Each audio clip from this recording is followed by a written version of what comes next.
So let's make some pasta. Pasta is really fun. I remember as a child, that was almost a daily activity, if you will, but certainly on Sunday. And this big mound of flour and eggs, and I would help Grandma. Today, things got easier. We have a processor, and making pasta is really a cinch. So let's put the flour in here. You can make pasta with just egg yolks, with the 1 egg, with 2 eggs, and it varies. This one with pasta with 2 eggs and some olive oil, it's a little richer. Pinch of salt. I'll whisk that.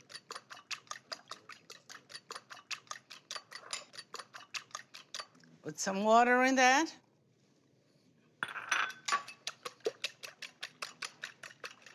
Okay.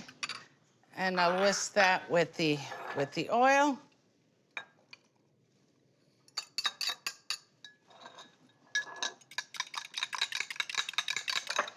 All right, we are ready to.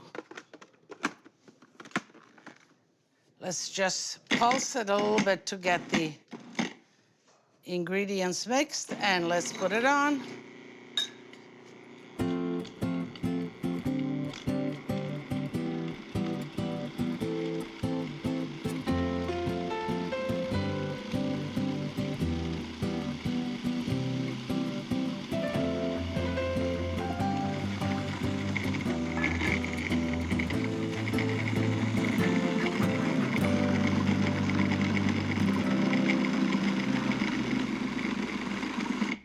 Okay.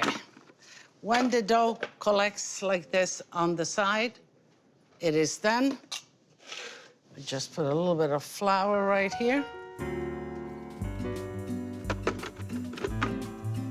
Fresh pasta is a favorite at my restaurants, Lidia's in Kansas City and Pittsburgh. And we'll get it into a nice bowl, just like that. Okay, nice and smooth. Wrap it in a plastic wrap. Let the dough rest like this for about a half an hour, and then we'll clean up and make the pappardelle, and we'll go on. But I have a question. And you know I love when you ask questions. You go to my social media and you ask Lidia. And this is from Adam Sampson from Martha's Vineyard in Massachusetts. And he asks, can fresh pasta be dried and stored to use another day? And can it be frozen? Really both. I mean, I remember when we made pasta as a girl, especially the long pasta, like the pappardelle, Grandma would stretch it out on a cloth and leave it and cook it the next day. You can't keep it too long, but 2-3 days, absolutely.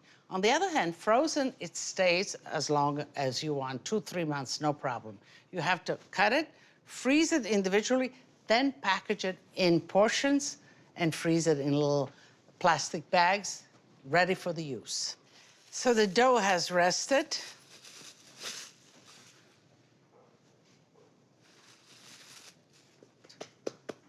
Give it some flour. We'll work 1 piece at a time and keep the rest of the dough covered.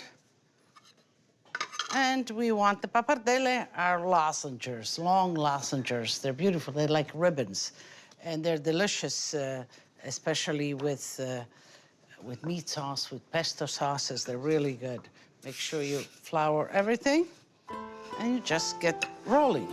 Now, if you have a pasta rolling machine, by all means, but hand rolling is just as fun.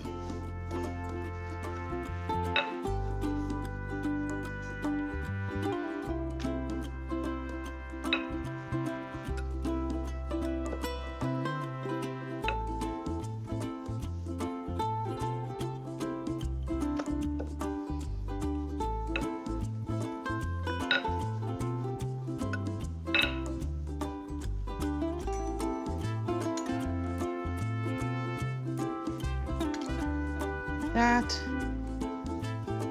And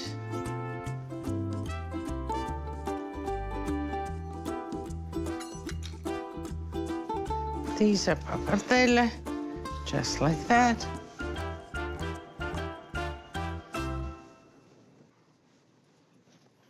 recycle these.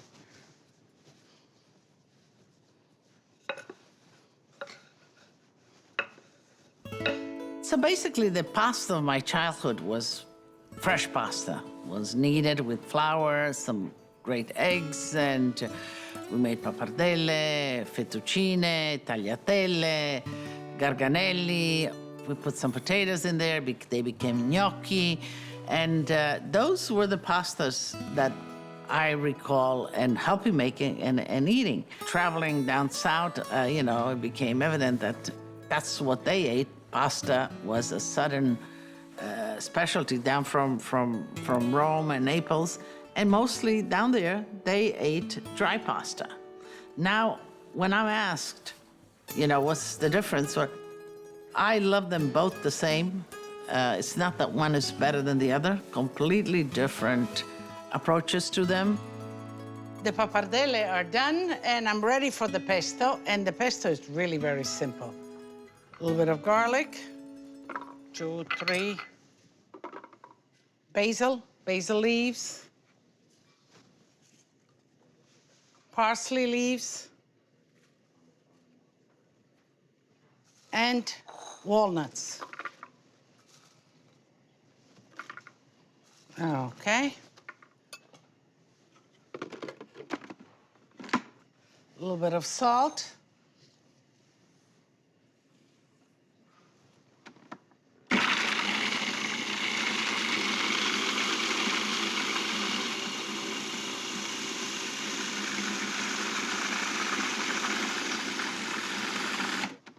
And the oil. And that's about it. It's finished. That's how simple it is.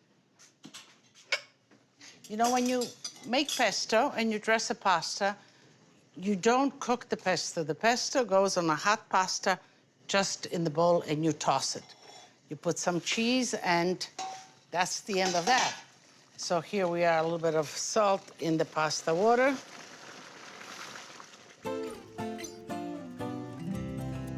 Fresh pasta always has a lot of flour, so you want to kind of shake off as much flour as you can, just like that.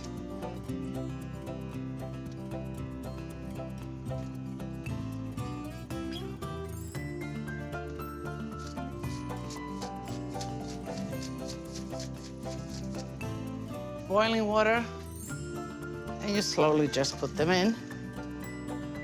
Just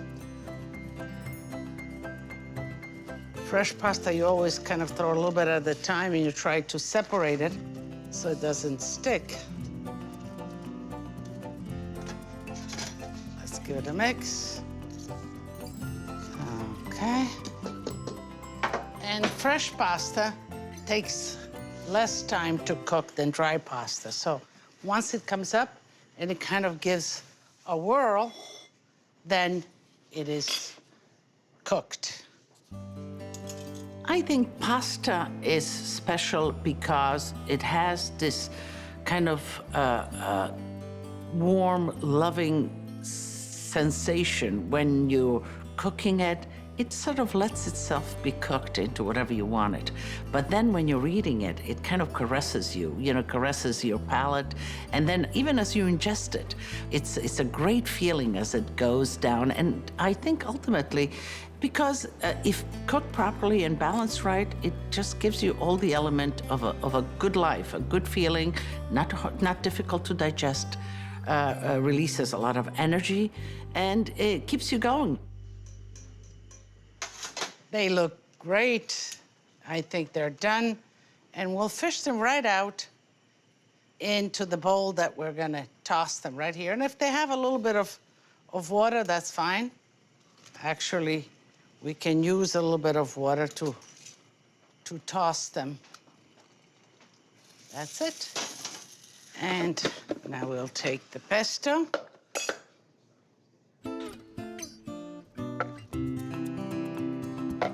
And we'll leave a little bit of the pesto behind just to see. You don't want to smother it. You just want to coat them with the sauce.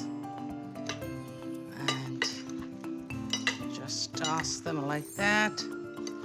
I think we could use a little bit more here.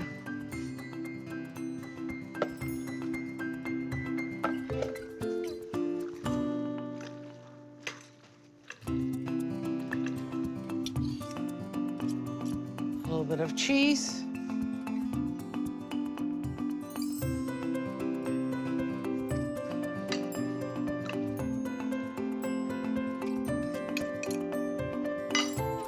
Voila, the pappardelle are done. Let me just clean them up a little bit because they are so beautiful. And if they look messy, doesn't look so good. Okay, now, I'll take some and I just wanna taste some. Mmm.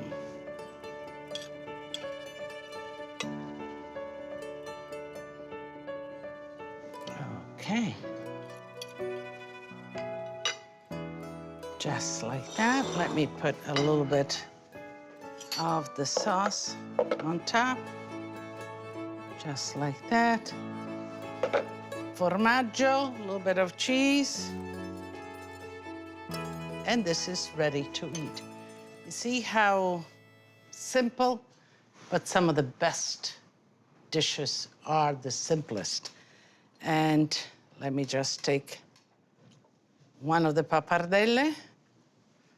Okay. It's a big bite, but okay.